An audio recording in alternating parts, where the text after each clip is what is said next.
Dear Patriots, before the news starts, please subscribe to our patriotic channel by clicking the subscribe button. Give us a thumbs up to this video. Don't forget to leave your opinion below in the comments section. Share the news on Facebook and Twitter so you friends see it. Thank you. Trump tells steelworker his still living father is looking down with pride. President Donald Trump has vowed to bring the U.S. steel industry back to life, but on Thursday at the White House, it was a union leader who rhetorically revived his own father. Shortly before signing new tariffs on imports of steel and aluminum, the president turned over the mic to several workers from the industry who were invited to the meeting in the West Wing.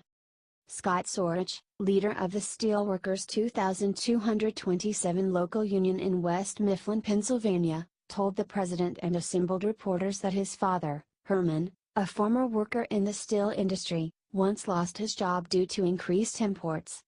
"I'd like to tell you a story about my father during the 80s, Sauritch said. My father lost his job due to imports coming into this country, and I just want to tell you, what that does to a man with 6 kids is devastating." Sauritch said he was humbled by the opportunity to speak at the White House and thanked Trump for his work. "Your father, Herman, he's looking down, and he's very proud of you right now," Trump told him. "Oh, he's still alive," Sauritch replied, as the room burst into laughter. "Then he's even more proud of you," Trump, smiling, quipped in response. The president on Thursday signed a 25% tariff on steel imports and a 10% tariff on aluminum, a move that faced opposition from political leaders within his own party and in his administration. "The American steel, aluminum industry has been ravaged by aggressive foreign trade practices," Trump said. "It's really an assault on our country."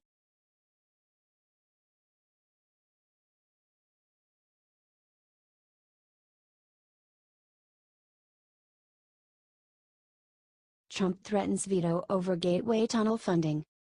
President Donald Trump has threatened to veto a massive omnibus spending package if it includes money for the Gateway Tunnel project in New York City, according to multiple sources.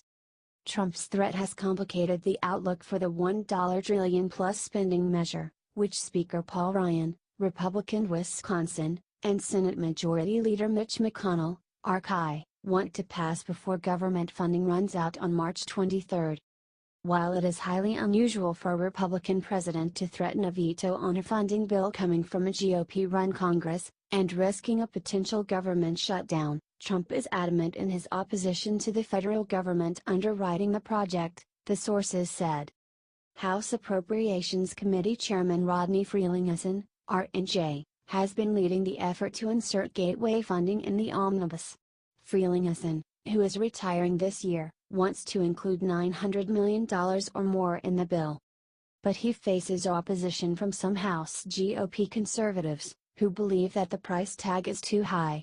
The Gateway program costs an estimated $30 billion, with the long-sought tunnel project tallying $13 billion. Under an agreement worked out by the Obama administration, New York and New Jersey would pay half the cost, with the federal government picking up the rest. Senate Republicans have also not agreed to Frelinghuysen's demands. And the White House has no love for the New Jersey Republican, who voted against the tax cut bill, Trump's major legislative accomplishment. "This is all Trump personally," said a GOP source on Capitol Hill. "He is not going to go for any gateway funding." Yet a number of House Republicans, including members of the New York and New Jersey delegations, as well as appropriators, strongly back Frelinghuysen's efforts, despite Trump's opposition. The proposed new rail tunnel between Manhattan and New Jersey would be used by thousands of commuters every day. Representative Peter King, RNY, called any White House effort to squash the gateway money 11th hour BS. The New York Republican said Trump was emphatic about his support for the bridge when he met several months ago with Senate Minority Leader Chuck Schumer, DNY, New York Governor Andrew Cuomo and other Empire State lawmakers. And he blasted Transportation Secretary Elaine Chao for accusing Gateway backers of spinning the president's words. "We definitely had the commitment. It was just dotting the I's and crossing the T's," King said of Trump backing Gateway. The president was completing Schumer's sentences and my sentences, and he even got after Cuomo for not asking for more money for JFK Airport. King, who said he would vote against the omnibus if the gateway money isn't included, said the White House was again knifing New Yorkers, after restricting the state and local tax deduction in their tax bill. They screwed us on tax cut and now it's a double slap. A key point of emphasis for Trump is that Gateway is a high priority for Schumer. Trump may be using his opposition to Gateway to leverage funding for his other priorities in the omnibus, including the border wall between the United States and Mexico. At that September meeting with the New York area delegation, Trump kept Schumer behind for a private discussion during which he kept trying to trade Gateway funding for border wall funding, according to a source with direct knowledge of the conversation. Schumer slammed the White House for playing politics with one of the most high-profile infrastructure projects in the country. This is vitally important to the Northeast Corridor and to the entire U.S. economy, Schumer said in a statement to Politico. Jobs, income, and growth are all at stake. No one should be playing politics with it. Rachel Bade contributed to this report.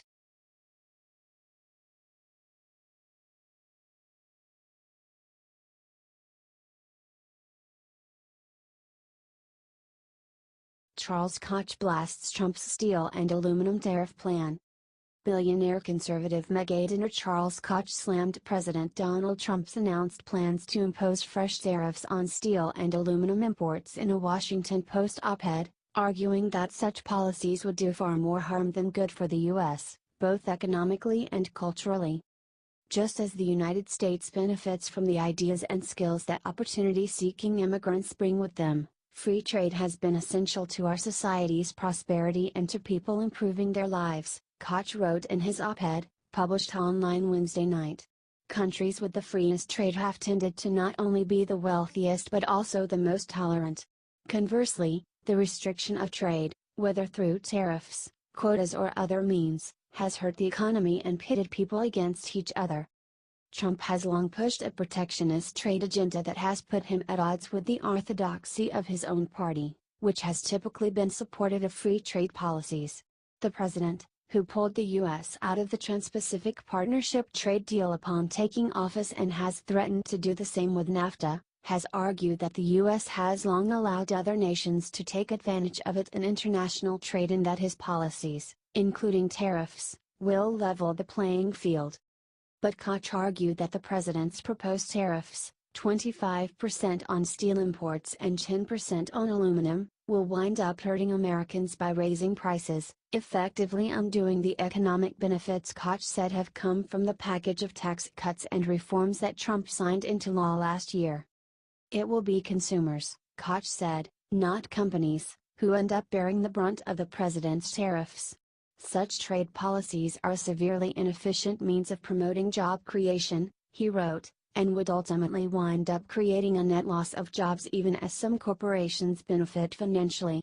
Corporate leaders, Koch said, should be urging Trump not to impose his proposed tariffs because if we are to have a system in which businesses can succeed long-term, policies must benefit everyone, not just the few.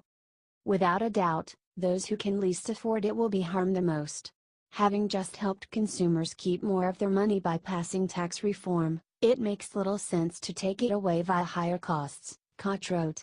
Tariffs will only perpetuate the rigged system that threatens the very core of our society. When large companies can pressure politicians to force everyday Americans to fork over unearned millions, we should all question the fairness of the system.